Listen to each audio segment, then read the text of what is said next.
Hello. Aha. Hello, howdies and salutations, everyone. Give me just a few minutes to fiddle around with the settings. There's been a bit of an OBS update, and so I'm going to have to reconnect all our audio here.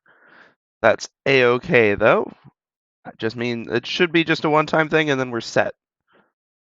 We don't need that one going. Okay, that's what that was. Cool. The online timer was what was causing that to show up. Interesting.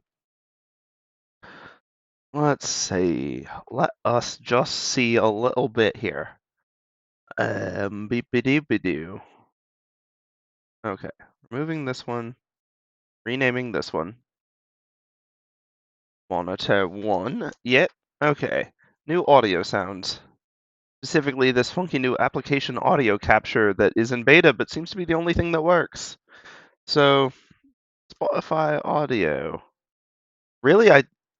Fine, I'll just call it Spotify. Uh, yeah, this one. That one. What do you mean Spotify audio is already in use? No, it ain't. What is Logi webcam? That's not been active for a long time. Okay, we're removing that one. Because I haven't actually used the webcam for audio in quite some time. Okay, Spotify looks like it still isn't working right. Alright, we're not using PureRef, we're not using our WebRef, we're not using the online time. In fact, I'm just gonna remove WebRef. We don't need that right now. Yeah, away with that. Okay, art overlay is still there. Boop, boop. Need to figure out one that's less menu intrusive. We'll work on designs. And Spotify, which ought to be making sounds, yeah? Okay, well, give me a second. I'm going to look at the pre-stream, see what I set up there, and try to mimic it.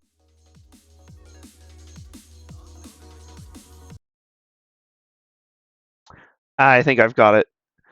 Honestly, it was the seeing... Oops, I almost deleted the art overlay. Okay. Add existing. It was realizing that Spotify audio existed across all platforms, and that it was not allowing it because it existed in the pre-stream view, and I had to add that one to this view. So hopefully that audio is of a reasonable quality and not too quiet or too loud. I hope that my voice is also better. Many thanks to Cerebri for helping us fine-tune that a little bit last time. And also, you may have noticed, new year, new music. We're going to try to finally mix it up. We've had that wonderful game lo-fi music for a full year. Well, I didn't start streaming at the beginning of 22, I suppose. Whenever the heck I started, I don't even remember. Somewhere in summer, I think. Yeah, I'll check that before an anniversary stream. But yes, we've been using that for a long time, but honestly, it was more of a placeholder from the get-go. And while it certainly grew on me, lo-fi still ain't really my jam, you know? Like, don't get me wrong, lovely, relaxing evenings, but let's mix it up a bit. So this one is by, I'm sure, if you spent much time meandering around streams and paying attention to the music, you know Harris Heller's Stream Beats. I'm gonna have to update my descriptions to get some of this stuff going in here, but at least we'll have it on screen as a citation. Probably ought to pop that in the YouTube descriptors too. That is another note. I'm going to be less picky about trying to appeal to YouTube. It's not like the VODs do that well. They get some clicks, but nobody sticks around because they're not actually looking for a VOD. But more importantly, their algorithm has proven too inconsistent, and as a company, they've proven just too irresponsible to want to even try to cater to their interests. And I don't even disagree with most of their interests. I'm on board with, like, having restrictions around particularly crass content, but they've gone about it in such a horrendously incompetent way. And that just every year continues to somehow, like, lower the bar for skill at managing content that I don't even know where to start. I get they have a functionally unmanageable amount of content. Don't get me wrong. No human's going to be able to filter all that. You're going to have to rely on algorithms. But the issue is not the technical limitations. I can respect that being a problem. The issue is their policy limitations, which are just bad. But in the US, at least, we have a concept of no ex post facto law, where if you do something that's legal and then later the government makes it illegal, they can't arrest you for doing it before it was illegal because it was fine. But and I understand why YouTube wants to make its whole platform universal, but you can't change your policies and then attempt to claim stuff from 10 years ago as not meeting your policies. Guys, that's ridiculous. It makes your entire platform unstable because people don't know what could change tomorrow.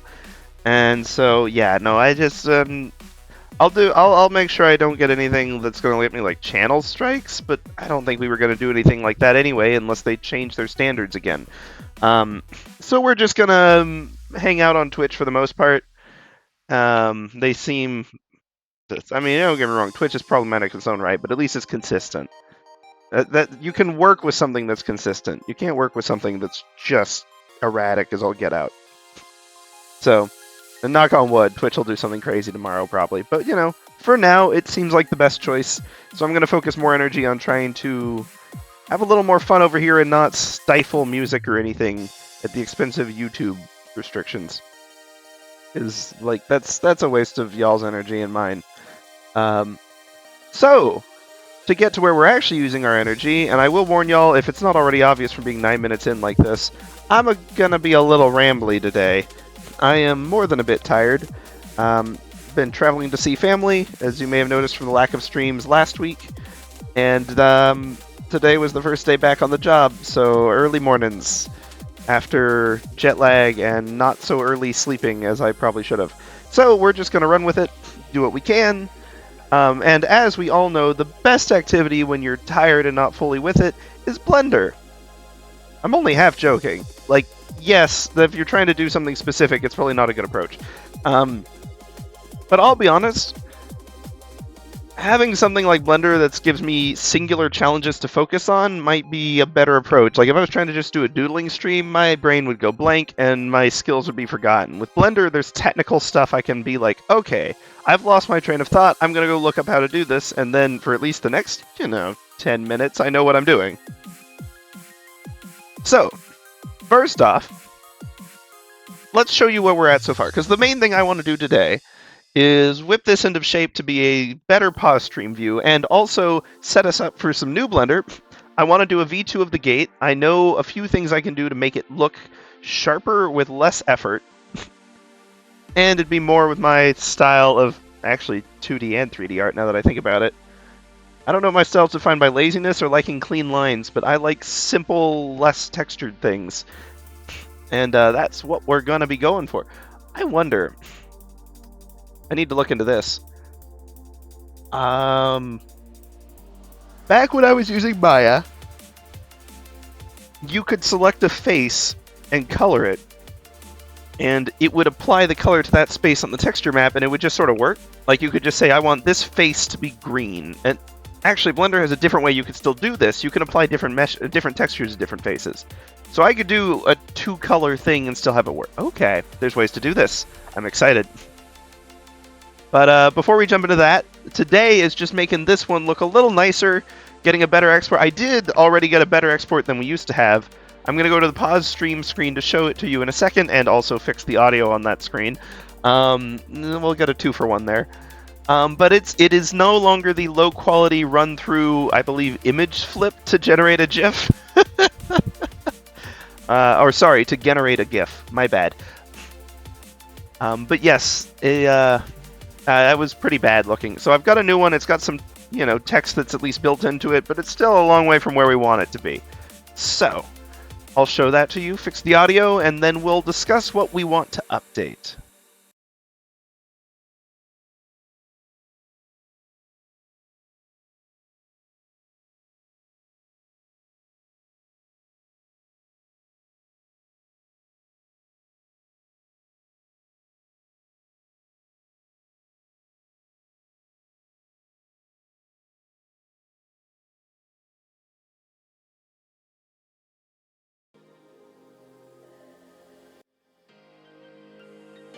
Okay, so we've got audio back on that screen now. Good to have, good to have. And my brother was kind enough to bring me dinner in here, so we'll be eating a little bit. No ASMR, though. I know we've got the mic volume more sensitive than it used to be, but no. Bad. Hate that. I am one of those folks who falls in that category of, what is it, like musophonia or whatever, where ASMR, I have no objection to people enjoying it, whatever it is, like y'all have fun with it. I don't get that same effect. I think it's like chives, where some people like it and other people taste soap, but with sound. Like, some people like it. For me, it is the equivalent of nails on a chalkboard. Weirdly, nails on a chalkboard doesn't do it for me. That doesn't bother me at all. But hearing, like, chewing or close whisper sounds, like, literally triggers my fight or flight. Like, I have to either drown it out or, like, get out of the situation. It's horrible. I hate it. I hate my stinking ears. I don't hate my ears. I hate when they choose to be so sensitive to that, and that's probably a brain's fault thing anyway. So, before I get too much longer on that crazy train of thought, let's look at a few simple things we can do here. Got our animation view, which we can play. I shouldn't be using my stylus for this. New tablet got me wanting to use the stylus, but we'll have to save that for another time. Oh, yep. There we go. Gotta remember the controls. So we got ourselves a nice little bound. I like the bound. There's some things about it we won't be able to fix without a fresh mesh and some fresh mappings. But we'll do that in a new file. We'll do some other stuff when we're doing the revamped Gate 2.0. Right now, I just want to do a couple quick fixes that'll make things look nicer. And most of those quick fixes are texture fixes. Woohoo! Okay, let's look at this thing. We've got its color. Wow, is it? Okay, no, that's the world's color. Oh, right, I did that lazy workaround. Because I didn't want to deal with shading on the... Because that is tinting things. If we look at the render... It is! It's got the green tint all over it. Hey, I left myself a bigger challenge than I thought I did. Unless this is just background. And not, like, random ambience. Anyway, we're tossing this color anyway, so I'm dunking this to white. Or... Actually, let's see what happens when we have it on just black. Boop. Okay, so it's not... Okay, so whatever I did, that is just the background world color. Cool! We can work with that. Because what I want to do is... Y'all can see my overlays. Y'all see I've got some color stuff going in here. Including... Oh, I guess I can't really choose... I guess I can choose the color of the names. I should choose a better color for that. This orange doesn't super mesh. But in any case, I do keep a sort of, like, color palette for Sif streams and for Sifamir stuff. And, I don't know, maybe I ought to actually use that if I'm going to use this as my overlay. So the question is... Pardon my yawn. We've got 3 main colors that we can use. We've got a bold one, a mid-range, and then a light highlight. That I know I should probably follow the 10-20-70 rule, but to heck with that. We'll do what we can, but we're not messing with the composition of this too much. We've also got that orange that you may see on the SifStreams logo, the ends of the bow, but you're not messing with that too much right now. So I'm going to start out with the background being the darkest, the gate being the mid-green, and the floor being the gold. But we may do some tweaks with that. In any case, I have to dox my colors, but I am fine with that. Y'all can use these. They're colors, I don't own them. Weird to own colors. Anyway, F12. A sea of... I don't know, what is that? Like a dark turquoise? Seafoam and shadow? That's not even seafoamy at all. I don't know. It's something. Anyway, next item. I need to select a... Oh, that's the problem. Object mode. I need this thing. I need to figure out what it's... So that's Plat Matte Lined Gold. That's been a lovely material. But we're just going to put it away for now. New material 02. We're calling this Sif Gold. And we're not going to worry so much about the illusion of movement right now, although we might at some point. What we are going to do, however, is just make this a nice flat hex color. And we'll go from there. And then the gate itself, of course, which is looking particularly funky from this angle. Nice curves. Anyway, this is muddling it, and then oh, this one's kind of a... So I went for the drum and bass music to lose my train of thought for a second. Don't mind me, just going to do that. But, yeah, we'll see. The only reason I'm even on that kick is because of the Sonic Frontiers. Don't get me wrong, it's a genre I like, but it's not my normal fare, per se. The problem is finding copyright-free electro swing, because I don't know if anyone makes that. Maybe I just need to find normal swing. It's probably out of copyright range at this point. Oh, okay, see, we've still got the old texture on the gate. Interesting. We put a lot of work into that, so I don't necessarily want to get rid of it.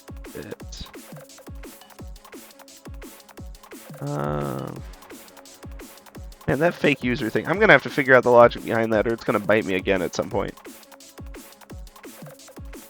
Anyway, we're not getting rid of it, we're just popping it off of this. And we'll see what happens. Let's try another. And I didn't get the material off that other one. Maybe I just need to reorder them or something. Let's test that, actually. I guess we could also just play the Sonic Frontier soundtrack. YouTube didn't mind, and I'm not caring that much about YouTube anyway right now. Can I? Oh, yeah, I can reorder them. Let's try this again. Nope, okay, we're still on. Kind of like, it shows off the gate's weird contours more, for better or for worse, but it's kind of interesting. Certainly something to work with. It's interesting to see that color in shade. We're definitely going to be swapping the colors around all the different items a few times as we do this. Now that we've got them in here, we can swap them fairly painlessly. Anyway, I'm getting rid of this one entirely so we can just see a single frame. The golden path as the gate runs. Let's go in animation mode. We're just gonna play. We're gonna play, but we're gonna pop this on the Eevee renderer, or we could really have a go at the see what this is looking like. Gonna struggle with that a little bit though. I feel like it maybe didn't save my settings. That's okay. Oh right, less stuff better. Okay, here we go. That's looking more figured itself out. Yeah, we didn't lock it at the speed, so it's whatever FPS it can manage, which is actually shockingly good.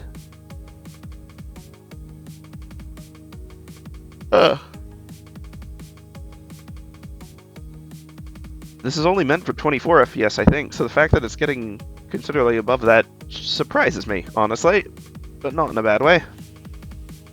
Anyway, we got some nice little jaunts there. So let's see. Okay, I think step one here. Okay, no, I was about to make a dumb step one that I'd love to make, but which I shouldn't. I was gonna go ahead and jump to export, but let's do some more tweaking with this. Let's see what we can do. I'm gonna hide the armature, or the armature, sorry.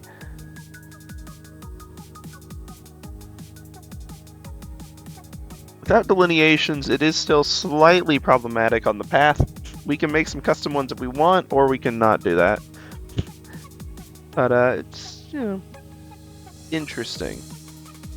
I wonder if there's some other thing I could do to that mesh to make it clear that the gate is, that it's moving, or that the gate is at least moving relative to it.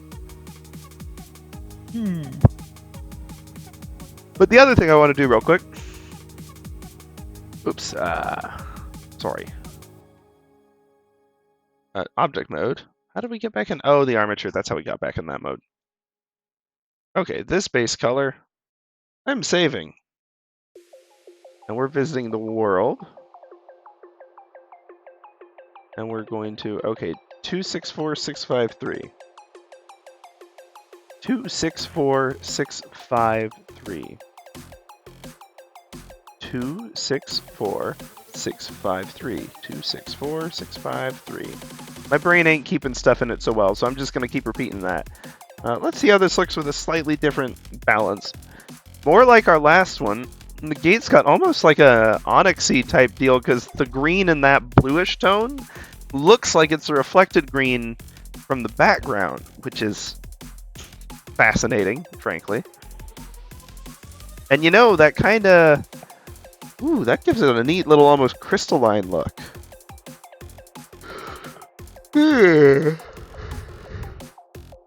See, I'm glad we did an export now, because we'd have missed out on seeing this. There's one more well, there's a couple more combinations. Let's see. I think there's a total of 6 possible combinations, actually. But there's some I want to go ahead and disregard, at least for now. One of those being Golden Gate. Not only for the bridge/McDonald's accidental reference, but while it is the focal point, I kind of prefer it as like a dark central focal point. I think it's more interesting here. The other thing is, we could do golden background. But that is a bright color to use as a full background. It's a lot even as this. And more importantly, I guess I could do dark text on it, but as you can see from the rest of my overlay, I tend to steer away from gold background with dark text, just because it's a lot on the eyes. Let's see. I really am liking this one. I'm gonna save this render. I forgot to save the other one. Ishtar Gate. Oh, right, we've got a whole bunch.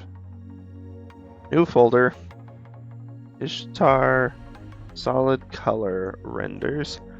And I'm sure anyone watching this, if you watched the other one, Onyx Gate, you're probably thinking, hey, we spent like 2 or 3 streams texture mapping, maybe more. Are you really willing to just chuck that out the window? And the answer is yes. Very much yes. I still learned the skills from that, so when we next need them, I'll have at least some experience to pull on. And in this case, I think it genuinely just looks better as solid colors. So, just because I sink a lot of time into something, if that something is making it worse, I shouldn't overcommit to it, you know? Like, that's just hurting everything. That's just, well, a sunk cost fallacy for starters, but also just like, you're committing to a miserable path just because you committed. You can uncommit. There's things you shouldn't uncommit, typically. But, like, when it comes to just investing time on a project, if you got time to revamp it, which we do now, because we're not in the race to finish it by the end of the month, we're just in the race to do some tweaks and see how far we get with other stuff. I'm pretty happy with just letting it go. Anyway, that's been a nice image. Let's try that gold background with the green path. Maybe it'll look like a little field of grass. So let's, oops. Let's just nab this gold. And then we're going back to world. Over here on this little world tab. 2B9 D80. 2B9 D80. 2B9 D80. 2B9 D8E. 2B9 D8E. Boom. Let's see that render. You know, hey, I'm realizing that the background is actually casting some reflections on the onyx and everything. That looks adorably pastel, actually. I'm getting, you know, all of these a little bit, but especially from this one, I'm almost getting like a little plastic toy vibe, which I'm kind of liking, honest to goodness. I'm also liking the vanishing of the green, although we could lean into that by adjusting the camera focal point. Something worth experimenting with, perhaps.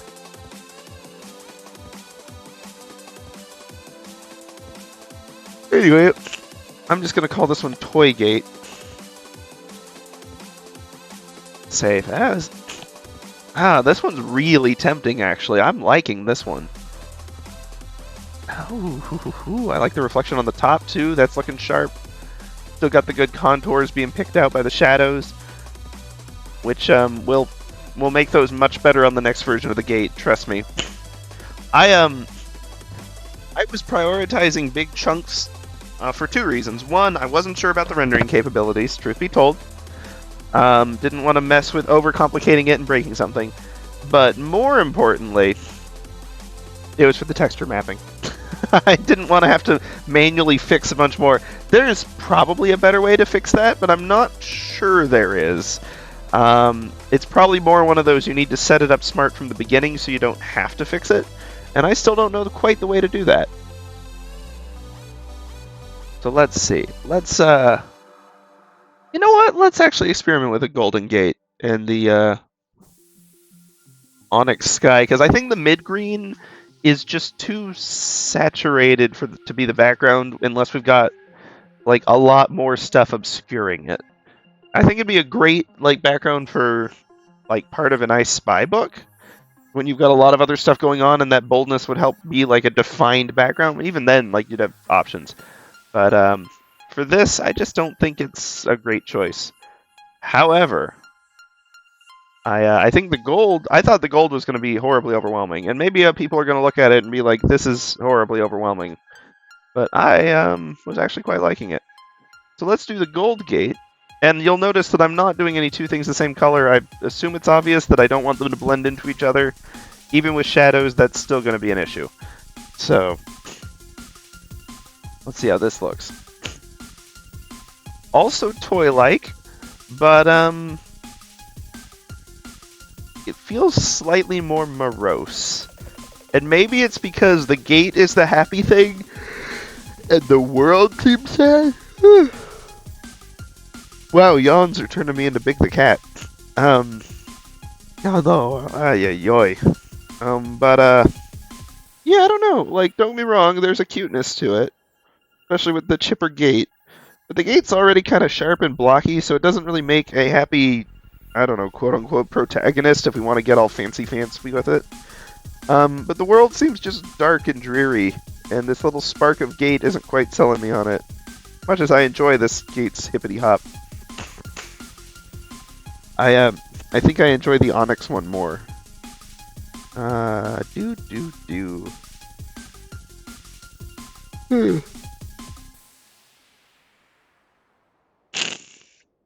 Well, but in any case, let's save the image. We can always use inverted colors for some other stuff. And I'm going to call this one Dark World. Because I tried my hand at Legend of Zelda Link to the Past. I guess it's probably like a month ago at this point. It's been a busy couple weeks. But I tried it on the Switch. I don't like it. Hot take, I know. But I don't. It's not an enjoyable game. A lot of the mechanics... Look, I'm not going to pretend I'm a super skilled gamer. I'm casual, especially at, like, old-school Zelda RPG type games. But... And this is weird, because I enjoy this mechanic in Dark Souls. The mechanic of when you die having to do the whole dungeon again is garbage. And the reason I say this is I feel I don't have good character control or ability in most cases to avoid damage. Like, yes, to no small extent it's a skill issue. But it's also a wonky control issue. And it's really, like, Dark Souls, don't get me wrong, it has its cheat moments. But usually when I die to a boss, I'm like, I screwed up. Playing this game, I die to a boss, and I'm like, well, that felt inevitable. Guess we're just leaving because I'm fed up with this dungeon. That's why I gave up on A Link Between Worlds, and it's way back when. That was probably the first Zelda game I played, and I got to the Dark World. I did two dungeons in the Dark World. In both cases, despite repeated attempts, I was unable to defeat the bosses, and I was like, you know what, this is not worth playing. For me. Lots of people obviously enjoy it. But I had a bad time with it. And that's bringing max potions and heal and like everything to try to be as prepped as I can, always keeping fairies with me much as I can. Just a bad time for me. A lot of people enjoy it though. And I'm not saying they're wrong. You're absolutely welcome to enjoy it. I enjoy a lot of stuff people don't like. And I like a lot of stuff people don't. That's not a hipster thing. It's just we all have different interests. That's normal.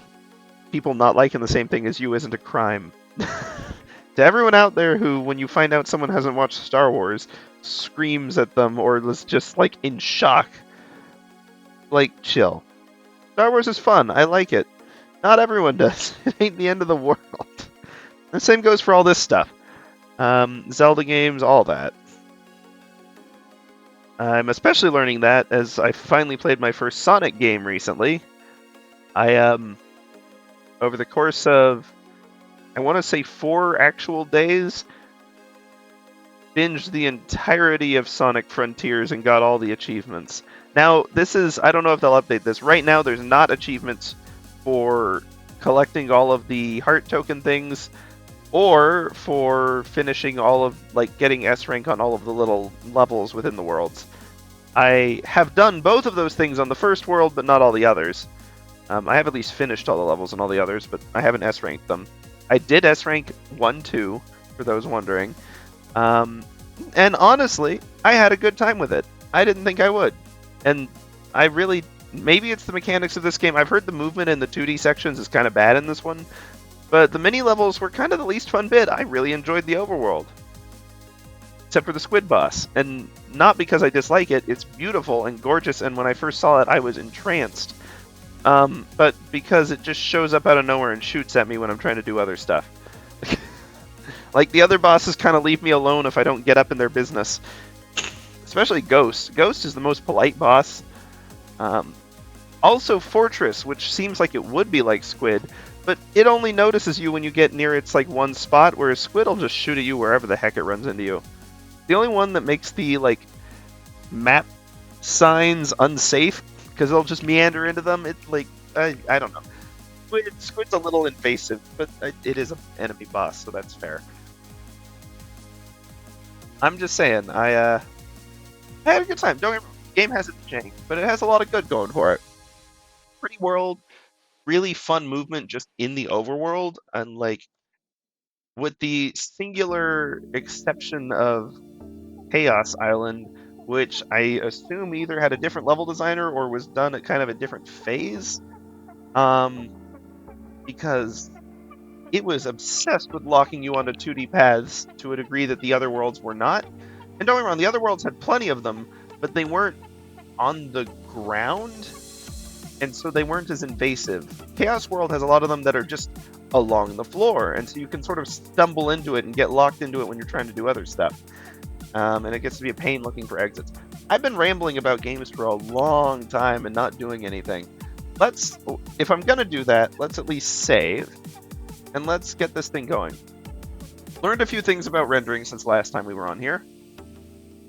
First off, I figured out how to render into a video file instead of into a series of images that I then have to compile through a third-party thing. There's probably a way to do it with Blender, but I didn't know. So we're dumping this into AVI JPEG, I suppose. I could dump this into WebP and make everyone mad. I don't like that file format. It's bad for sharing. Probably the point. Actually, the point is quick loading, but it's bad for sharing. Gonna lead to an increase in screenshots. All I'm saying. But we're doing JPEG. But video format AVI. We could try AVI RAW. I don't think. Like, yes, that would probably be higher quality, but it's also going to be a file size that's some nasty business, and we don't really need it. Next thing, though. Do I want to try to render all the way through? Because we can do that. It'll probably take about 15 minutes, 20 minutes, I would guess. I've got a proper folder for it. Let me actually make sure I've got the colors on the one I want. I almost just rendered Morose World. No. We want golden skies and onyx gates, and that is what I'm reverting to. So gate, let's do this before I get distracted and lose track.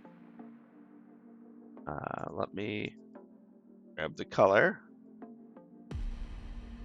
Oop, pop that in there. And then let's just visit the world at large. Grab this gold color and have some fun with it.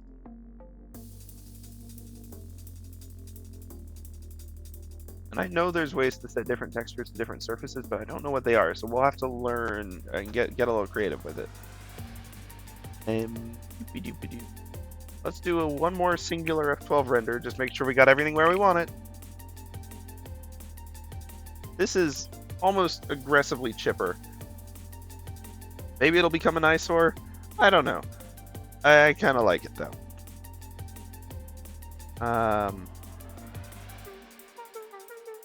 Yeah, I'm getting some weird aliasing on that.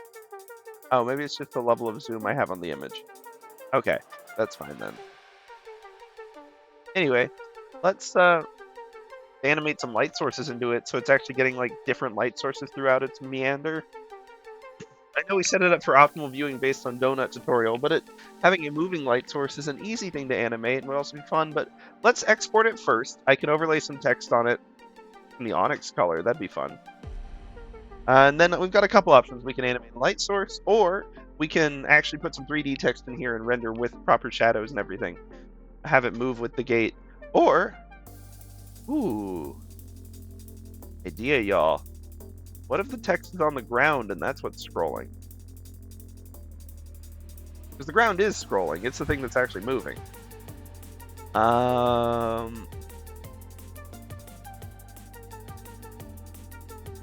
That would be fun. Then we could, I don't know, put a logo or a link or something up here, because this is obvious negative space that's kind of implied that you should fill it. Okay, we'll brainstorm while this renders, because I'm going to go ahead and actually kick this into render mode.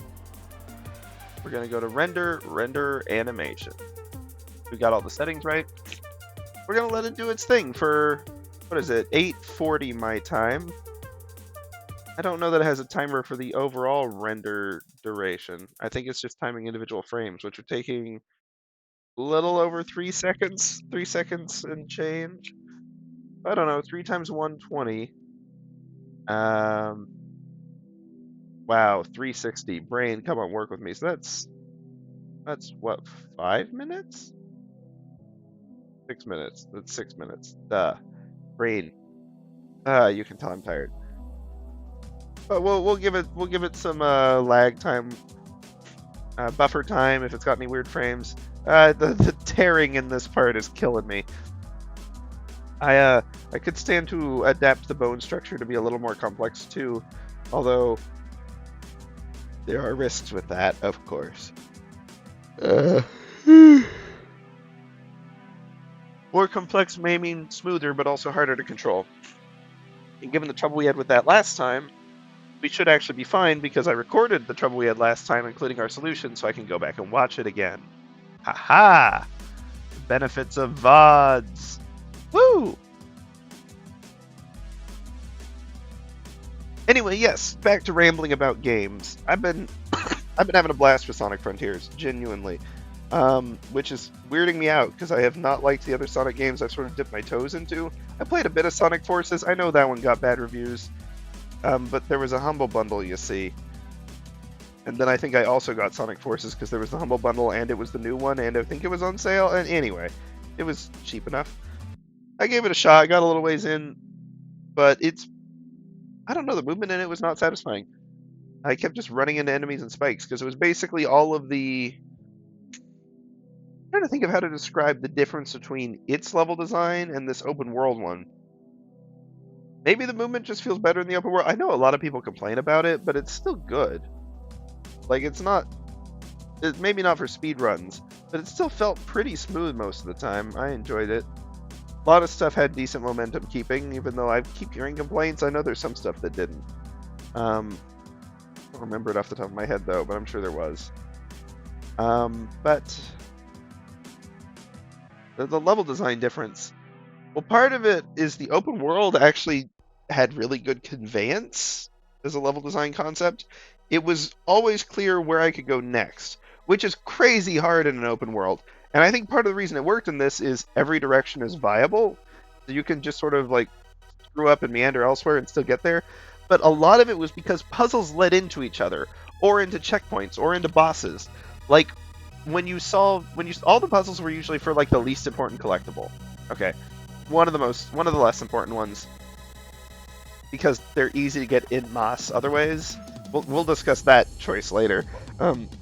Technically, the entire game's optional once you find Big the Cat. And even then, a lot of the game's optional just from enemies, random enemies dropping, like, progression items. But if you want to go and just, like, follow and say, I want to get all of the, I'm just going to call them companion items, because every world has a different companion who you're getting stuff for to unlock their memories. I think they're called memory tokens. Something like that. But if you're just sort of trying to go through all those, you'll just, run into one, and it doesn't just dead end you with a box or whatever. You just sprint through it, and it chucks you in a direction that either launches you right into another puzzle or into a boss fight, most of which you can just leave if you don't feel like doing, which I actually kind of like as a design choice. Or it'll launch you into one of the many map discovery points, which for me was the real quest objective. In every world, my mental goal for progression, because the actual goal for progression is you need to do two things to get all the Chaos Worlds and get to the Titan.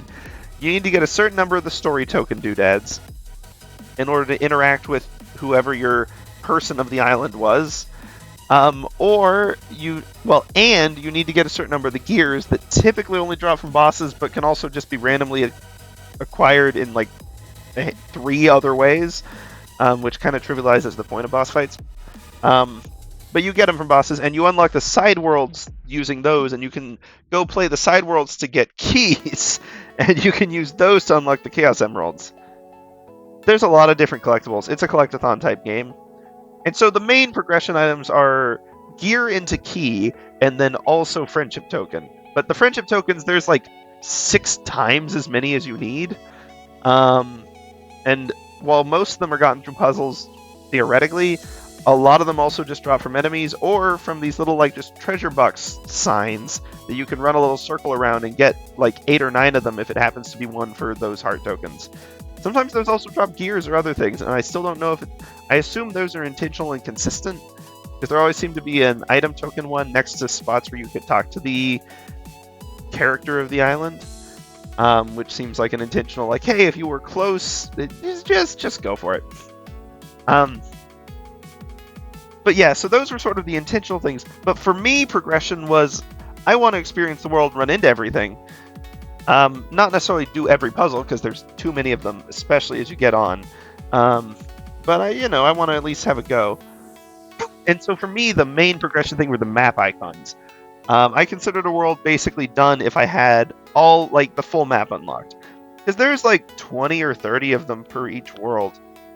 With the exception of World 4 being a completely different game. Fun in its own right, but unrelated. So Worlds 1 through 3 and 5. World 5 ended with like 80 some odd, I think. So they're okay, I guess like 15 to 25 or 30 range. In any case, not only were they satisfying because you could actually see the world and sort of get a better idea of where you were, and I love their sort of incremental way of doing that. They would always hint at the next place to go without giving away everything in the area. It was, it's not as seamless as Breath of the Wild's, but also this world is a lot more gamey than Breath of the Wild. It's not trying to convince you, it's natural. It's like, here are puzzles, knock yourself out, they're everywhere. And it was fun. Approaching it knowing that it's that, and knowing that Sonic has kind of always been that, was fun. Because even in the 2D games, why were there just roads everywhere in Green Hill? Anyway, not literally paved roads, but like clear paths and loop-de-loops and stuff, which are natural, I guess. But anyway, the point being that my progression for me was unlocking the whole map, which was always very satisfying. And in addition to unlocking fast travel, so I could go back and do other stuff I missed later more easily, every time you get a map spot, it creates a new rail to previous map spots you've gotten. So the world movement literally gets faster and easier, and you can cheese some of the puzzles using this new rail as you unlock more map things. And it is really satisfying going from one end to the other of a really long world and just going along that rail, because there's puzzles every so often, so it isn't just boring. And it's just fun. And for the most part, it worked well. The 2 exceptions I can think of are the time it ran me into a boss fight, but it also was fast enough that it ran me back out of it immediately. There's several places that can happen, actually. And there was one spot on Chaos Island, which once again had kind of the weakest design, where I don't know if I was doing the wrong input, but every input that made sense knocks me off the rail in various different ways, including like the one that I'm fairly sure was the intended solution, like lined up wrong. So I don't know if my speed stat was too slow or what, but something was weird there. But no, for the most part, that was fun, and that was sort of my world progression. You get to see most of the world doing that. You're sort of... I made a point of fighting every boss once, except for the stinky tower enemies, because they're boring and the same and gross, and the boss fight isn't fun. I skipped those until the end, and then realized there was an achievement for fighting every boss, and I just, like... I'd already gotten the achievement for maxing out my stats, and so I just went through and, like, sort of bodied them. But it's fine. But the other enemies, it took some figuring out, but I actually really like the tank boss fight and song. Asura is, in addition to being a really cool design and also kind of cute, just like adorable.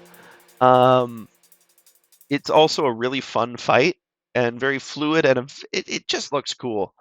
Ghost was bad. I didn't like the ghost fight. Like, don't get me wrong, it's fine. It's just it's a creative gimmick that I don't think quite landed, but it was interesting to experiment with. Spider is a bizarre fight, but really satisfying, especially the first half, actually, just zipping between its legs. I liked Fortress. I didn't like Squid as much, mainly, and maybe it'd be different with max stats. It's hard for me to say why I dislike Squid so much more than Fortress. They're very similar fights, and Fortress should theoretically be worse. I think part of it is Fortress was cool. Well, it wasn't even cooler. Squid was also cool. I think it just felt like catching up with Squid was extremely boring and tedious. And I think I also screwed myself over because I one time accidentally got my one save and autosave 2 seconds in front of a Squid aggro when I had way too few rings to fight it with my current skill level in World 1. Like, I just wasn't that good at it.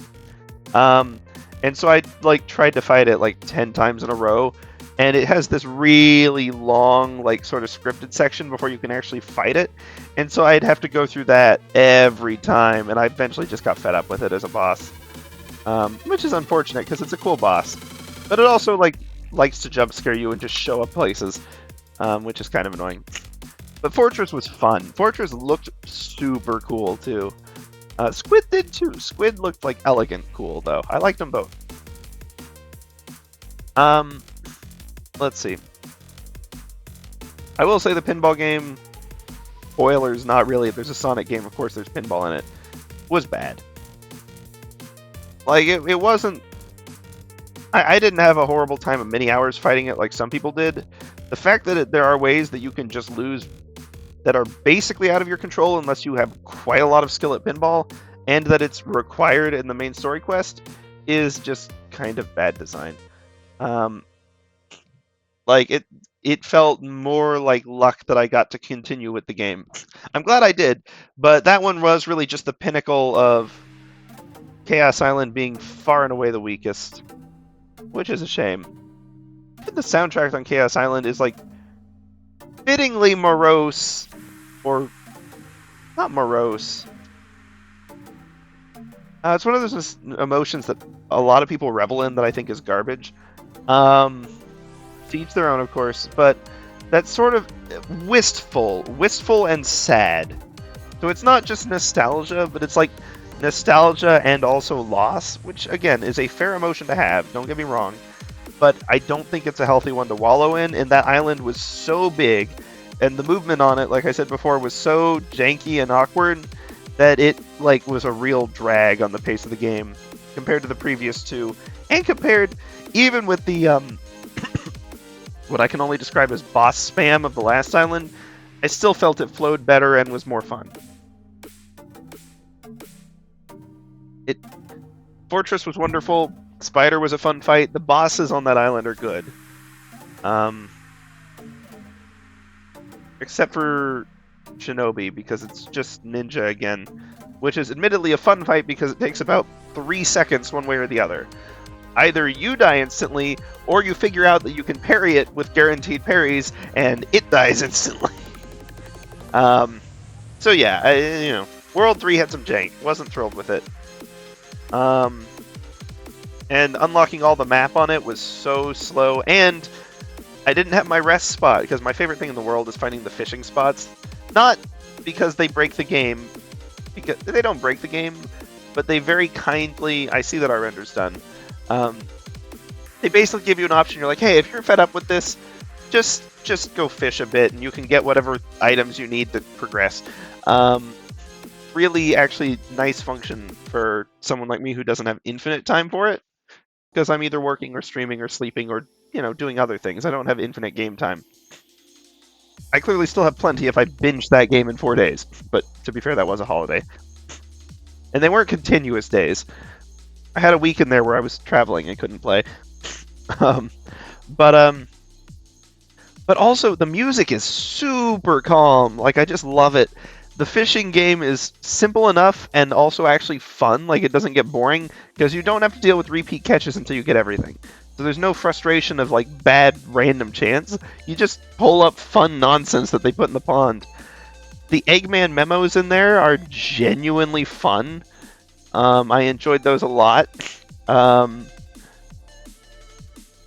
Like, I don't know. The fishing game is just a good time, and it was the last thing I found on Chaos Island, which is unfortunate chance, really. Like, I should have been able to get to it sooner. It's accessible from, like, the start in, like, a minute. Not even. Like, if you manage to walk around a boss fight, you could probably get there in, like, 30 seconds. But I have the bad habit of seeing what looks like the intentional path and going the other way, which, by the way, rarely worked in this game. I always just ran into other useful stuff. And oftentimes I ran into Portal 1, so either my intuition doesn't match the devs, and that what I thought was the intentional path wasn't it, or they just like catching me off guard and absolutely caught my nonsense several times. Either way, it was fun. Fishing game was a good time. Big the Cat is nonsensical as ever. This is definitely not Sonic Adventure fishing. Oh, thank heavens. But yeah, like, I don't know. It was fun. The pacing was weird. The level design gets sloppy as you go on, but it's still, like, decent, and it ends strong. I will say, as far as the big boss fights go, the Titan fights weren't great. Like, don't get me wrong, they're very epic and cinematic and all, but they're epic and cinematic in, like, a 2012 God of War sort of way, which isn't even a game I like, but there's just lots of QuickTime events. And frustrating movement, holy cow. Because you can't die, so most of the enemy's ways of fighting you is just stinking punting you around like a ping pong ball. Or more like, fittingly, a ball in like a pinball arcade machine. They just bounce off of stuff. First boss fight's actually really clean, really fun. The second one I enjoyed, and I had to do some research, because it had one thing at the end. I basically got through the whole fight without realizing you could parry a thing. By the way, if a fight seems to be going awkwardly, or you see any given projectile, just try to parry it. It usually works. Weirdly often for stuff that I didn't feel like it would.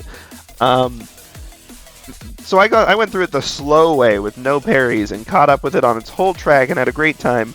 And then I failed a QuickTime event, not because it was too fast, but because I thought it was a different type of QuickTime event. I assumed it was a button mash, because that's the only thing they had used in fights, but it was actually the same as the fishing game. But I panicked because I thought it was a button mash, and so I button mashed so fast that the little rings that you see for the fishing game never even showed up, and I just failed, and it insta-killed me, and I had to restart the fight, which was awkward. But Wyvern was still a very cool cinematic fight. The third one I hated. It was a bad time. My first one, I eventually died because I didn't realize you could parry the shield until like the last second. Again, parry stuff. But mostly, like, even if it went fast, controlling the shield is so awful. It was so bad. And the fourth boss fight was fun, but it was also, without question, the easiest. I'm pretty sure the final boss is only on hard mode, and it's harder, so it was a little anticlimactic, but also it was very late by that point, and I probably needed to stop playing for the night. I didn't. I went and got all the achievements and stayed up an extra 3 hours. um, but I don't know. It was still fun. That last one, it was very cinematic and very fun.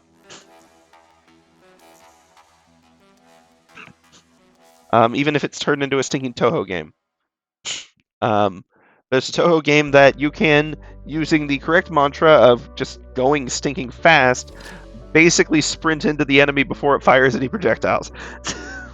Which cracks me up. And I had a good time with that. So yeah, overall it was a fun game. Definitely awkward. If you go into it with the goal of breaking it, you will have no challenge because it's janky as all get out. But if you go in just being like, hey, you know, the last few Sonic games have not had great track records, I'm just going to see what happens, it was a genuinely fun time. Not just because of low expectations, but like, that gave me a little better tolerance for the jank. And when you can get past a little of the jank, it's a good game in there. It's a fun time. I did enjoy. The problem is, I don't know what else to do because I don't necessarily want to get caught up in the Sonic fandom. There's a bit of a reputation. I'm sure y'all all know that. I enjoy stuff like the fan dubs, although obvious content warning, like language-wise for those. And I did enjoy the Sonic Boom TV show. But I definitely prefer the silly side of it more than anything that's trying to take itself seriously, you know? Yeah, maybe that's just me. In any case, I had fun with it. And I had fun with this render, which let's go dig out that video file, if you'll give me just a second. Guess I just straight up moved the other one.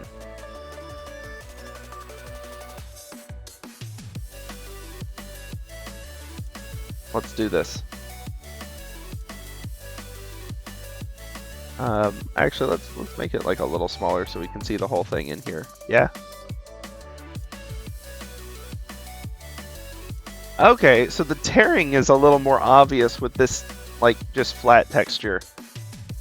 That's okay, honestly. I still, like, I like this look. Not that, I mean, the tearing's obviously not great, and the side, like, but it still feels more polished and finished than the other one did. The other one felt, and this is entirely a lighting thing. I'm sorry, I gotta turn this song down. It is killing my train of thought. The other one felt the same way, and maybe this is just me. There is a way to do lighting where stuff just feels muddy and drab. And it's not the texture's fault necessarily. It may well be color palette fault. In fact, it probably was. I hate to say it's how I feel about a lot of Dark Souls 2, which may be intentional. But including Majula, which is, I know, a genuinely hot take, I don't think Majula looks very good. I love the music, but I think it looks washed out. And not like the kind of Dark Souls 3 washed out way they complain about where it's too gray. That didn't bug me at all. But Majula looks like just too much white light. It's too bright. It looks uncomfortable. Don't like. And our old one was doing almost the opposite. It was too much like dark black shadow, or maybe just too little saturation in our colors. And it was just kind of muddy looking. This looks cleaner. And honestly, this is also a movement that doesn't even necessarily have to look like it's moving forward, so it kind of works on this funky little platform too. So yeah, I am I'm getting flashbacks to a Rotenberg animation I did way back when that was not good. It was not good. But I got to learn about physics engines, so it was worth it for that. And collision. Maya has some interesting stuff. But yeah, so I'm actually happy with this one. Well, we'll do more tweaks with it, but I think the smart, well, not the smart thing, but the thing I want to do.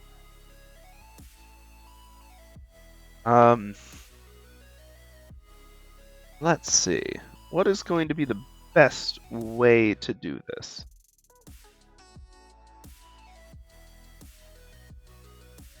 I would like to create a new model for it.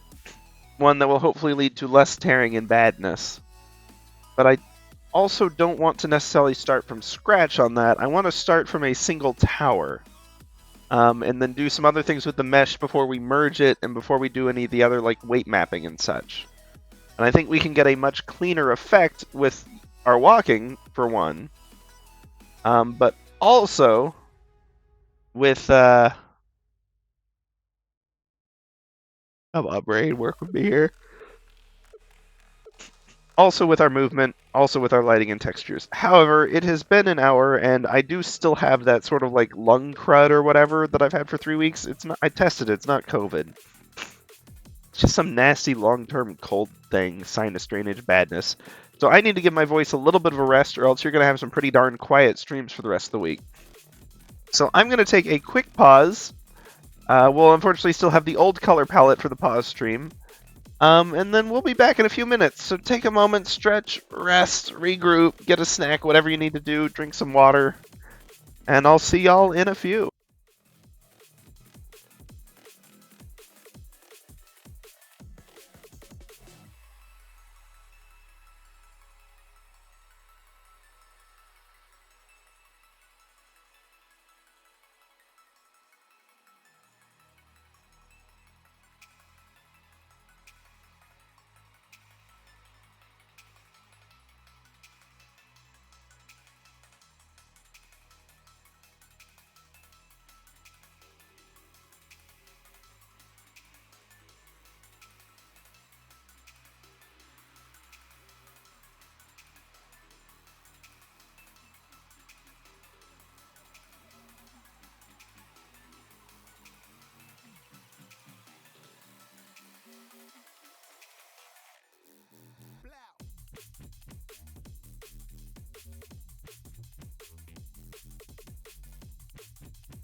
Howdys and salutations, y'all. We're back again.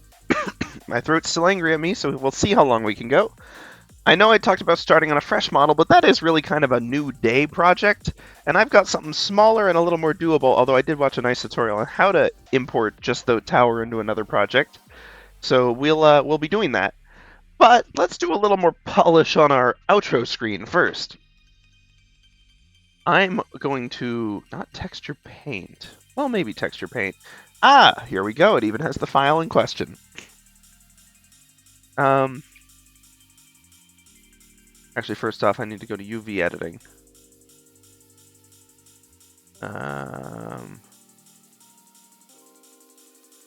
Object mode, select the correct object. Ruh-roh. Oh, okay, that's fine. Edit mode. We can see the UV mapping.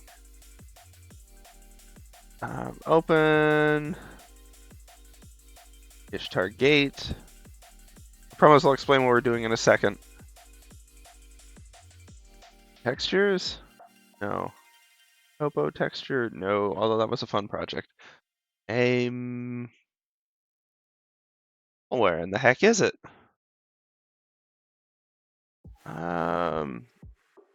It's in this project. Ishtar UV ground. Oh, maybe it's just ground texture. It's not this one, it's the other one. It's V2. Okay. Oh, well, here we go. It's even right here. So this texture, what we've been using on the flat floor, it needs 2 tweaks. Interesting, actually, to see. Got a fair bit of space to work with in the middle. What would y'all say? That's about the middle 5th or so? A little wider? Cool. We're not worrying about that one right now. We're going to pop this back into animation view with a nice little all that. Because we need to do 2 things to make this a little more fun. Oops. Let's see, and that's right, our final was light green, onyx, gold. I think we'll be using the onyx for this as well. We're opening Clip Studio Paint, we're going back to that ground texture, and we're fixing the heck out of it. Step 1, make sure it's the correct gold. But actually not the gold, the green. I think the lines may actually be on their own layer. Nope, I didn't do smart. Okay, well. So be it. Oh, no, the lines are just gaps in this layer. We can work with that. New normal layer. Map it to the layer below it. Just full on fill. And then this new layer, mega brush on our chosen color. Not our new fun brush. Not our new texture brush. Although it'd do fine. But I actually just want like a massive millipen.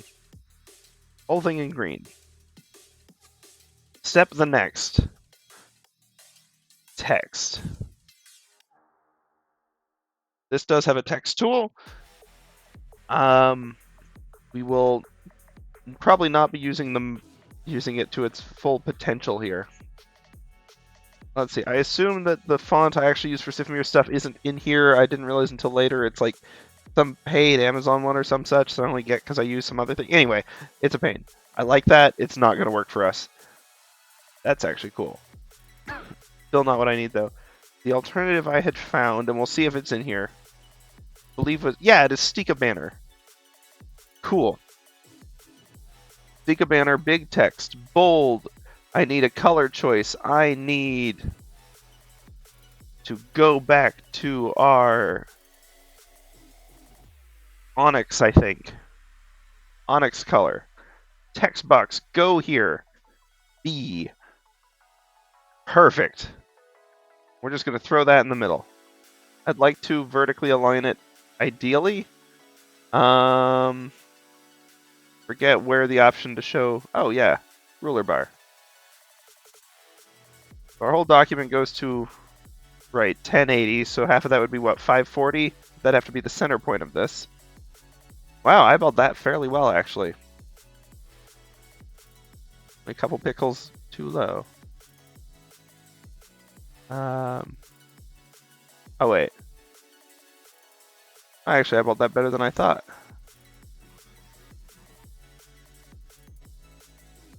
Cool. I'll take that. And I mainly just wanted to be in the middle of this section. Anyway, cool. That's a thing. We're going to copy it. We're going to paste it. I guess we're not going to paste it. I somehow grabbed the wrong color. Come back, wonderful Onyx. Not the Pokemon. R. Check. Get our kerning right.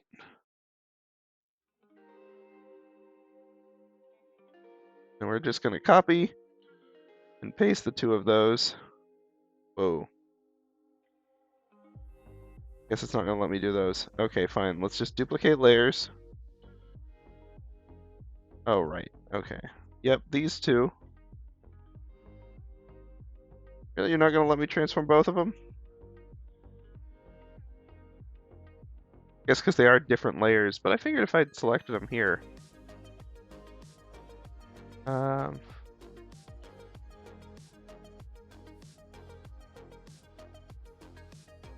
There we go. That might work if we just use the transform tool. Yes! Keep our kerning sharp. Kerning being letter spacing for the record. And we'll just have an infinite BRB to echo through the center of our canvas here. We're just going to keep repeating that, actually. There's definitely a better way to do this. Okay, 2, 2. Hey, they clustered. Nice. Kerning. The R's are easy for it because their base is almost the exact width I need. Burr, go burr. Anyway. Okay, 4, 5, 4, 5. Perfect.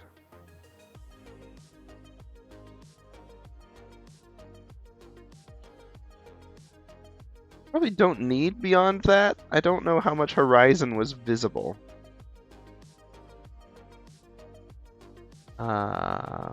Boop-a-doo, doop-a-doo.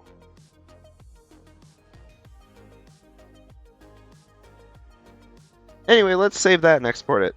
See what happens. File, single layer, PNG. We want that transparency, that good transparency. Oh, I guess they're all in here. Anyway, it's not 22, 11, 28 anymore.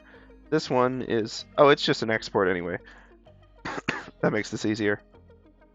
In fact, I can probably... That's right, we're doing file structures live. No risk there. Woo! Blender! Ishtar gate. I forgot about our lovely disco renders there. Okay, here's the other one. We'll just dump it with those. It's now 23, 1, 16. Neo ground or new ground texture. We'll go with Neo for Neo Babylon for the brand new gate. We won't mess with that just yet. Anyway, here's our ground texture. Closing out a CSP. Back here. Shading, texture, texture, open a different texture. In fact, open a new one. Still in the same folder though. New ground texture. Anyway. Whoa, no, don't do that. I know this has some level of color editing, but like the text editing was better on the other one. And anyway, more importantly, let's go back to modeling. Let's go back to, y'all probably can't see because behind my logo, because I forgot that Blender's like a whole different deal. That's fine. Anyway, back to object mode. Select the floor. Select its texture. We're going to put away Sif Gold for now, especially because it's no longer gold. New material. Base color. Image. Wherever the heck I put that. Come on. What do I mean I put that? I don't control where it is. Open. New ground texture. Open. I don't know if this is going to work. We're going to find out. Wow. That's a thing. Anyway, let's F12 it. Why is there so much... The yellow feels more aggressive than it did before, but that's okay.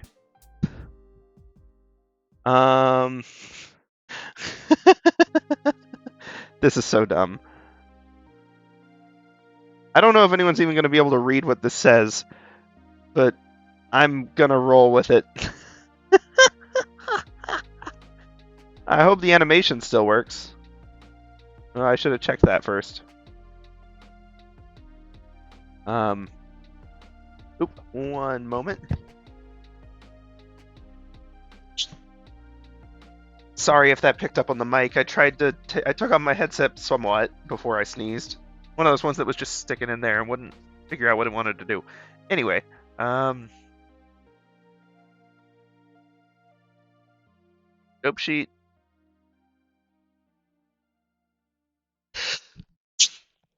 Sorry again. Sorry so much for that. Come on.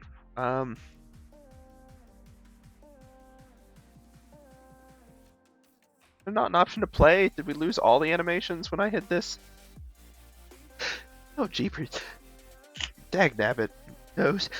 I'm super sorry about that one.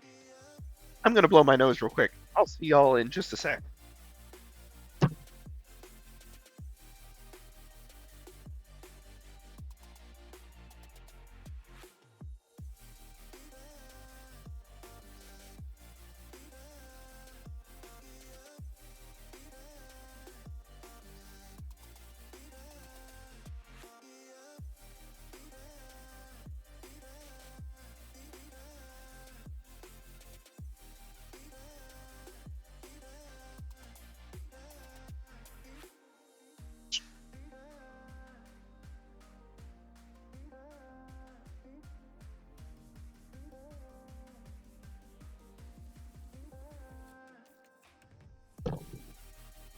Woo-wee, those were not great.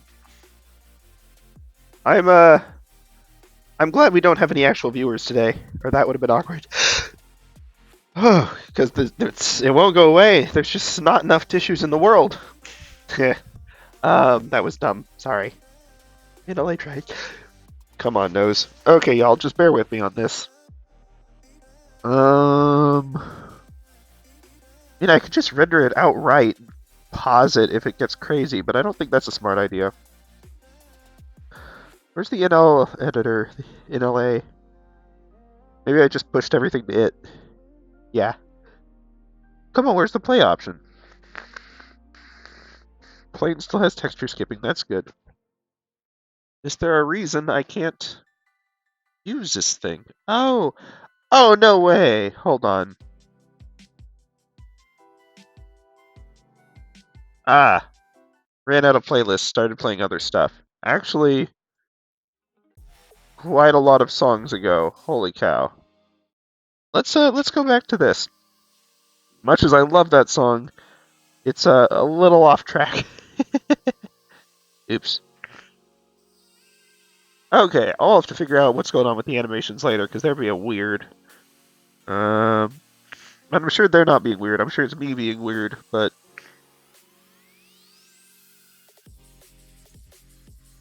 I don't want to pause it. I want to play it. I wish to view it in action. Play, please. I know where the current frame is. Okay, I guess we can just... Well, that's a bad sign for the texture moving, isn't it?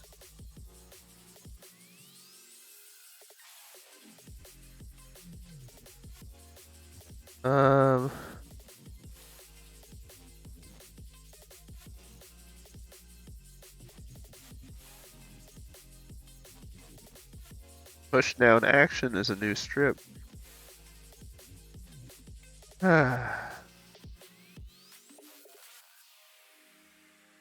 I'd really rather not have to mess with that again.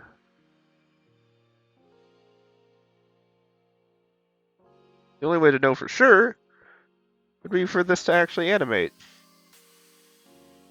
which would be great. Okay, actually, one trick I've learned. Hold on. Save.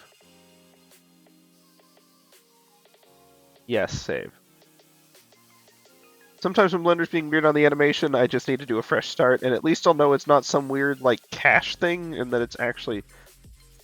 Okay, This view's here. Did I just somehow close the playback on the animation view? No, oh, I'd moved it off the bottom of the frame. I'm a dumb. It does, however, look like the planes mapping has not been doing anything. Unless it's just not showing. I mean, it would have to show the texture moving, right?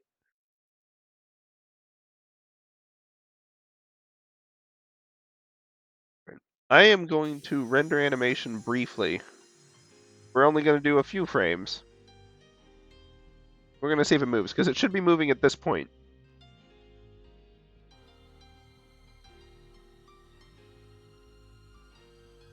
I don't think it is. It's a little hard to tell. If I were to say jump to...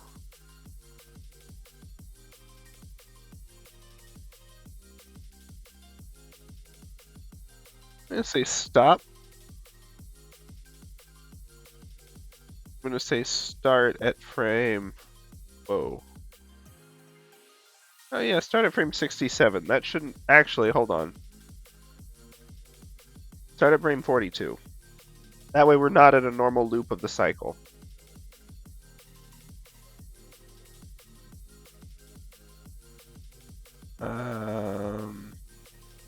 Render animation starting at frame 42. No, it's still on B. It should be on R by now. Okay, stop job. Looks like we're doing a little more keyframing today, y'all. Little bonus stuff. Woohoo. A dope sheet. Escape this view. Grab the other item. Make this actually visible to everyone. But hopefully this time without losing all the important details that live on the bottom of the screen.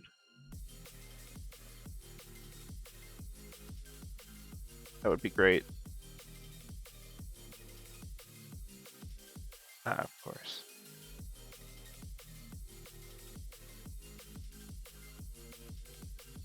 You're not very good at being windowed, you know that?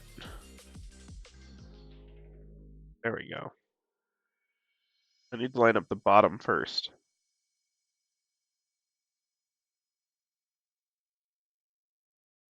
Then we can do this. Cool. For now, anyway. Oh, anyway, we're going back to frame 1 through 120.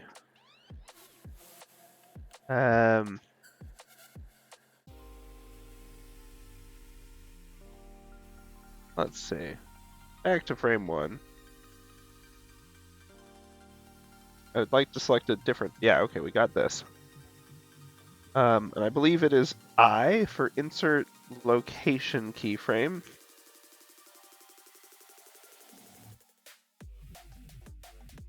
This one's complicated because it needs to move only certain times. It's not just continuous.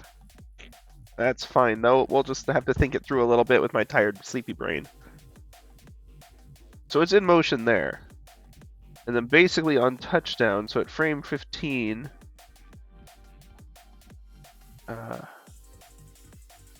okay, so first off, each leap should be one letter. So let's delete this keyframe.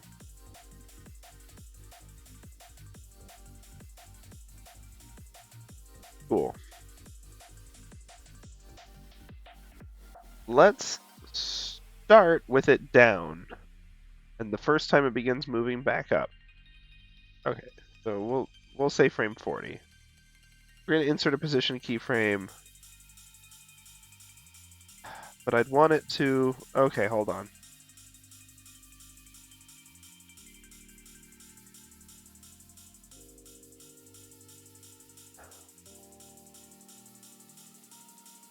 I wanted to start on the B at least. It doesn't matter that much, but it might matter a little. Anyway, insert position keyframe. Or location, rather. There we go. We're on the R. It's going to leap.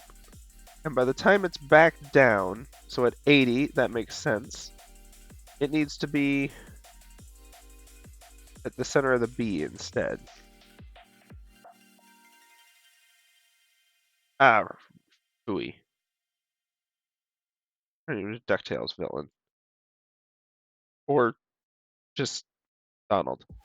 In either case, worrying development indeed. Alright.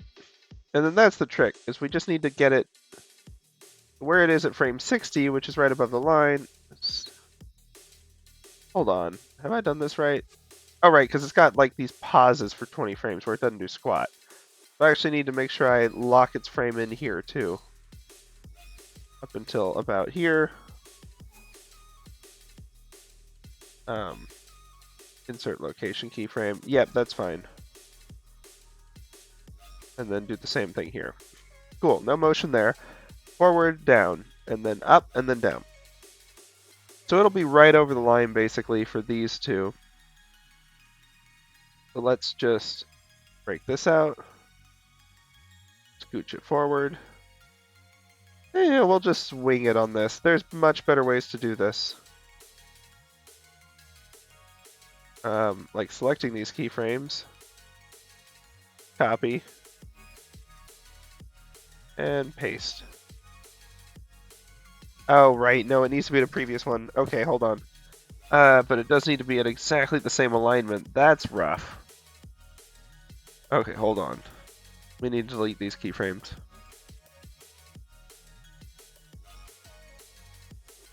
So we're here. Lands. Up. We need it to look exactly like this. So I could screenshot that. I'm actually just going to take a picture on my phone and hold it up next to the screen. We're doing this stupid, but it'll work. And I'm just going to scooch this back past this B. Okay, hold on. So we're on this B. So this one's fine keyframed. It needs to be exactly where it's at here. Yep. It needs to be that on the previous B.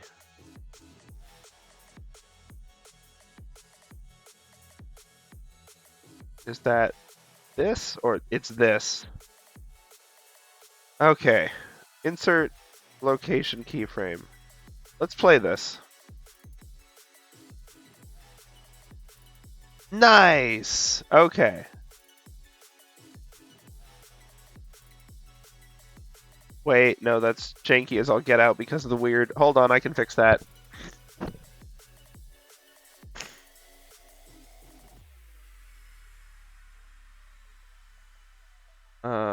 Let's see if I can remember. Interpolation type. There we go. This one, just want. I probably want just a Bezier and manual it, but like, I don't know.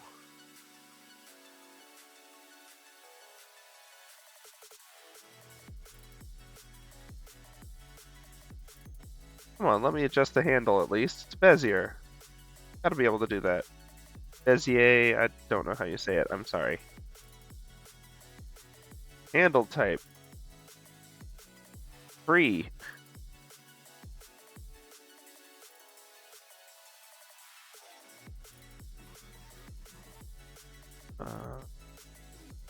Needs to just match that, but it's gonna still be a little harsher.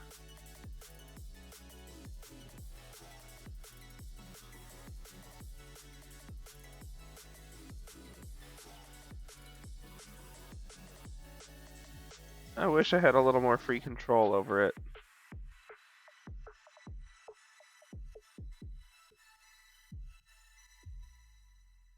It'll be a start. If I hit play while it looks like this, let's see what we get. Just a little adjust back,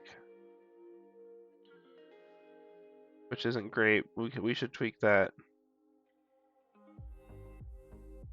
Good. There, right there. It settles a bit.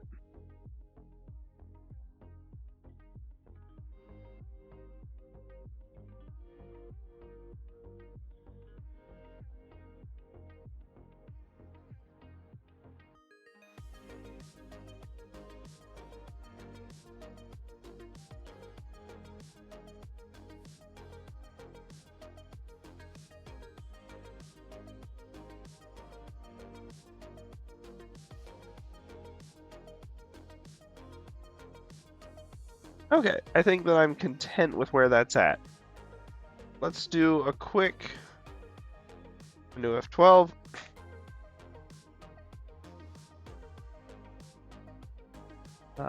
Okay, hold on. Actually, animation, I'm going to do one thing first.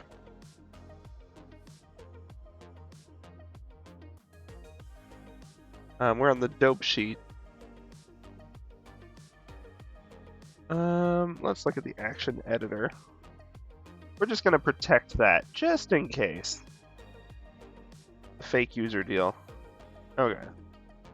And I'm not going to push this one down to the stack yet, because I need to do more research about all the dynamics with that. What I am going to do, however, for this last little bit of the stream, we're going to pop this back up top, and we're going to render animation.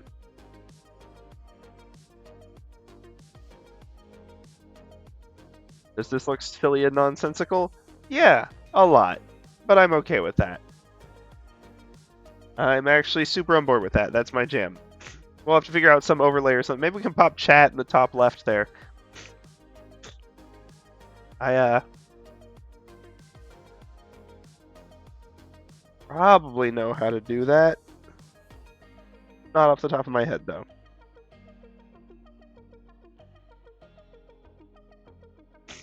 I would need to actually get a pause screen link and all. It's easy enough to do, but we're not doing that tonight.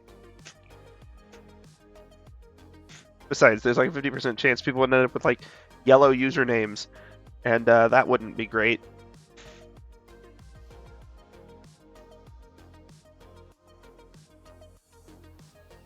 But don't y'all think this looks a little more in line with the style? And even with the weird like warping and stuff, I think this looks a lot cleaner than the other one.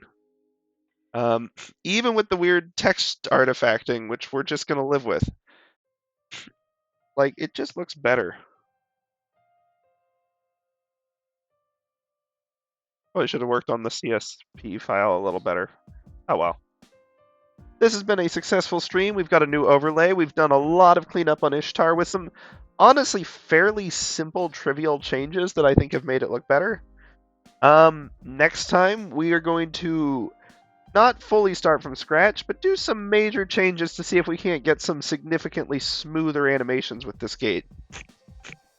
Or rather, this gate V2. That's right, we'll be doing fresh rigging, some fresh modeling, a whole bunch of fun stuff. Should be exciting.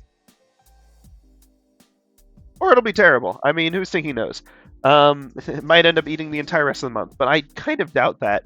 Even with this month being, once again, kind of cut into. Sorry about that, truthfully.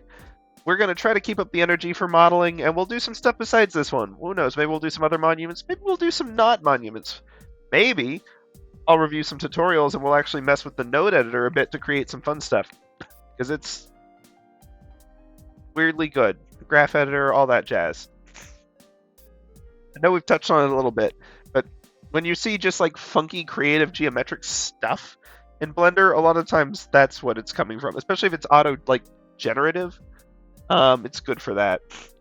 What I really want to do, and I've seen people do stuff like this. I had to watch the tutorial, but there's a part of me that wants to actually try to solve it myself first, is to be able to create those customizable, like, castle wall segments where as you extend, like, just in real time because of the way you set it up, you can extend it and we'll add, like, new units and towers and stuff as you make the wall longer. It'll just automatically know, and you can just tweak a variable here or there and adjust, like, wall angle and style. But I'd like to do it with the gate, of course, or with something like it. I'll probably do some very simple modeling and texturing for that so that we can make it modular. But, you know, again, we'll see. We'll see what actually happens. Because there's no guarantees for any of that, really. We're just going to sort of go for it, see what happens. In the meantime, I'll probably talk a little less for this bit while we're letting it go. We're just going to put... Whoa, okay. I'm just going to let it render. I think we can still see that in different views. Yeah. Let's just pop this on big. I'm going to let the music go. I'm still here. I've just got to rest my voice a bit.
Let's see.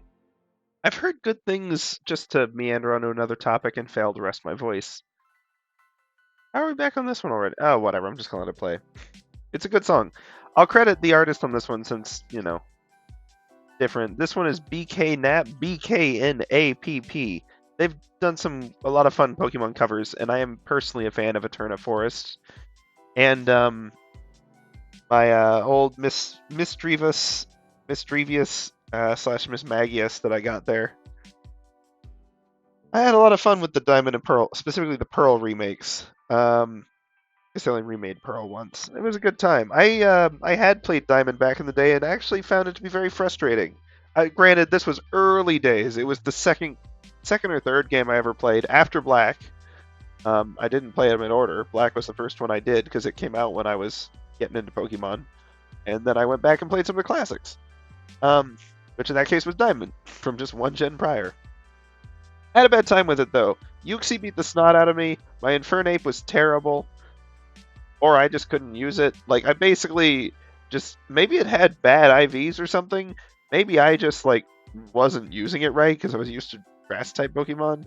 Whatever it was, it couldn't do squat. So my Luxray carried the team, but we could not beat Cynthia. Not even close. I'm amazed we even got to Cynthia, honestly. And even then, I think that was only with the help of some legendaries, which can only get you so far in that game.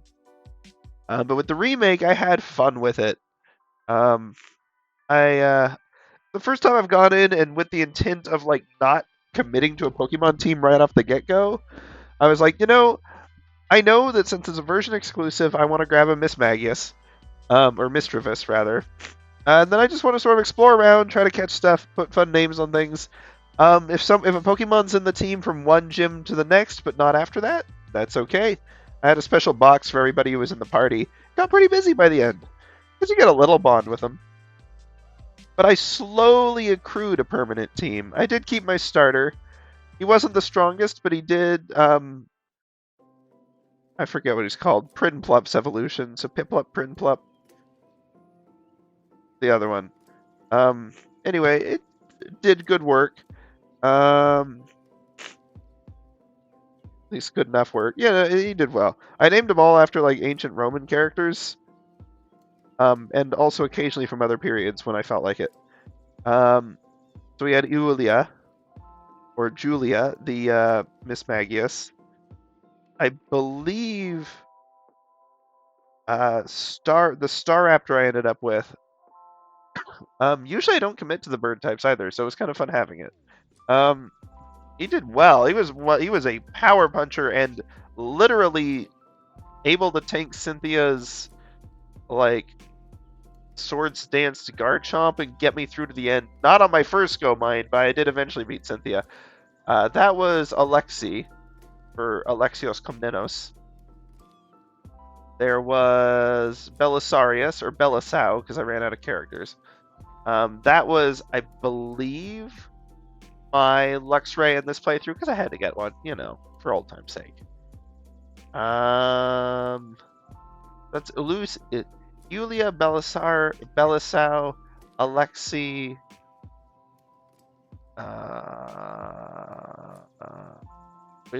I did eventually end up, so I did try to, I went in with best odds I could for Cynthia, because I don't really use items other than heals and fights. So I was just trying to get a team strong enough to be able to take Cynthia on without those. Not an intentional nerf, I just forget they exist. And don't like bothering figuring out how to set up with them. But regardless. But I ended up having a Gardevoir and a Garchomp. Garchomp's name was... Well, the Gardevoir's name was Helena. For Constantine's mother. She's quite the character, by the way. Very fun. Constantine's mother. Interesting stuff. What the heck? Why am I... I drew them all in an old sketchbook. I'm gonna... And I know I wrote down their names. I'm gonna check that while this renders. We're on frame 93. I still got, a minute. Come on, y'all. What were your names? How do I keep forgetting their names? It was only last year. Oh, okay. Julia, the Mismagius. Theo was our Piplup evolution for Theodosius. Alexi was our Staraptor, of course. Belisau, the Luxray. Helena, the Gardevoir. And Atrice, for a completely different genre, Dante's Crush was our Garchomp. It was a fun time. Truth be told, genuinely a fun time. And they all did well. It was tough though. Like Cynthia did sweep my team. Well, Garchomp took out like 3 of them. I'd been trying to keep in there with revives, and Garchomp just absolutely outdamaged me and wrecked house. Actually, the first time was so close. The only move that would have dealt enough damage to the Garchomp to potentially win was Brave Bird, and it KO'd me as well. I was like, ah. Second time got close, but Staraptor was in much better shape at that point in the fight. And then I've actually went back and I beat her again on the harder mode with her more complex team. By that point, I was getting kind of over leveled though, so it wasn't as fair. Oh, this is another artist, musician, I mean, who I ought to use for backgrounds. Lupus Nocte. They do some really good, like, synthwave, but not dreary synthwave. Like, so much synthwave is bad, or like, almost grungy. I mean, it was the 80s, and you see them in, like, crime movies and stuff. Like, sure. But, like, I like this happy synthwave, you know? There's optimism in this. There's hope for the future.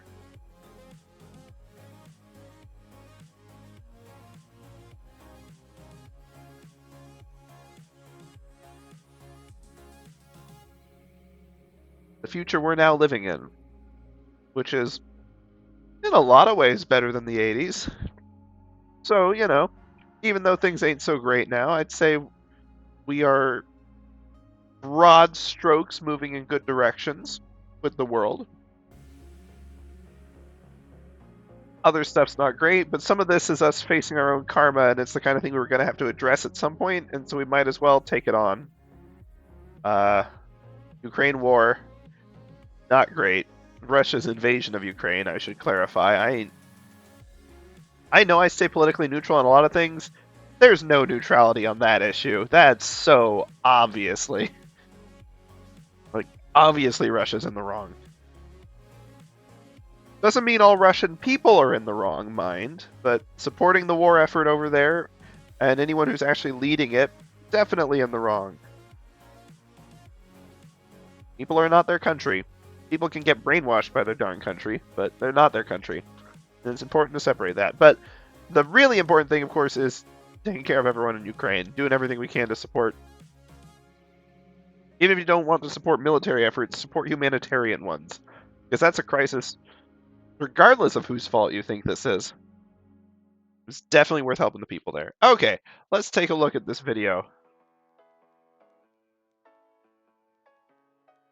I think art is up here. Yes. Drawings, animations. I don't know what this song is, and it's got weird sound effects in it, so I don't want it. Alright, hold on. We're going back to the actual playlist I was trying to play. Jeepers. Okay. Hold on. Oh, okay. But there should be other video files in this. Like the other one we made before. Yeah, that works. That works. We can work with that.